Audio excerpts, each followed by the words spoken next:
মোহাম্মদ নুরুজ্জামান, পিতা মোহাম্মদ আবু বকর, আমার গ্রাম ভবানীপুর, কুড়িগ্রাম সাভার ঢাকা। ভবানীপুরের বাসিন্দা আমি। আমাদের গ্রামের বাড়িতে আমরা আমাদের পূর্বপুরুষ সিএস থেকে মালিকানা 4 পর্যায় বিআরএস পর্যন্ত জমির মালিক আমরা। সেই জমিতে 10 পাখি জমির উপরে আমাদের ফুলের বাগান এবং আমাদের একটি গরুর ফার্ম আছে। ট্রেড লাইসেন্সের মাধ্যমে সেই ফার্মের ভিতরে আমরা 30 থেকে 40টা গরু পালি এবং বাকুরদা ইউনিয়নের আমার ওয়ারিশগঞ্জে কিছু জমি আছে। সেই জমিগুলো আমি দেখাশোনা করি। আলাউদ্দিন নামের একজন লোক, তার ভাই মোহাম্মদ সালাউদ্দিন, উনি আমাদের গ্রামে যে ভবানীপুর যেখানে আমার বাসা, যেখানে আমি বলে গেলাম আমার বাসা, সেখানে একটা ঝামেলা হয় রিলিক্স সিটি নামের একটা কোম্পানির সাথে। সেইখানে আমার নাম দিয়া আমার নামে একটা মামলা দেয়। সেই মামলা আমি জামিনে আসি এবং তার ভাই যে রিলিক্স সিটির নামে অপপ্রচার বা তার কাছ থেকে টাকা আদায় করার জন্য মরিয়া হয়ে যে লোকজন নিয়ে যায়, তাদের কাছ থেকে চাঁদা না পাওয়াতে ক্ষিপ্ত হইয়া আমার আত্মীয় স্বজনকে এবং আমরা যারা পাশাপাশি জমির মালিক আছে তাদের হেনস্থা করাতে রিলিক্স সিটির যে কোম্পানির মালিক উনি ওনার নামে একটা মামলা দেয়, চাঁদাবাজি মামলা। সেই মামলার 1 নম্বর আসামি উনি।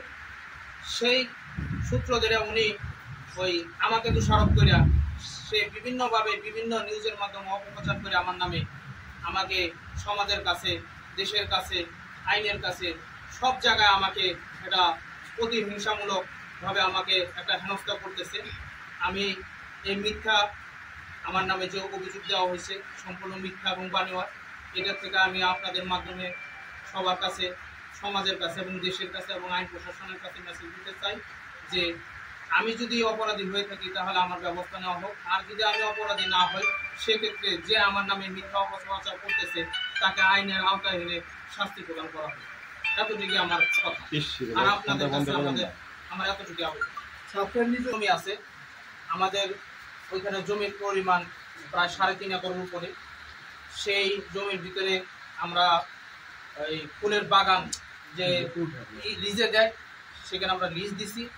সেই জমির আশেপাশে রিলিক্স সিটি এবং সাভার সিটি নামের একটা কোম্পানির মতো ব্যানার তৈরি করে আলাউদ্দিন সাহেবের ভাই যে সালাউদ্দিন উনি একটা ব্যানার লাগায় এবং আমাদের যে চাচা 70% জায়গা উনি দখল পজিশনে নিয়ে যায়।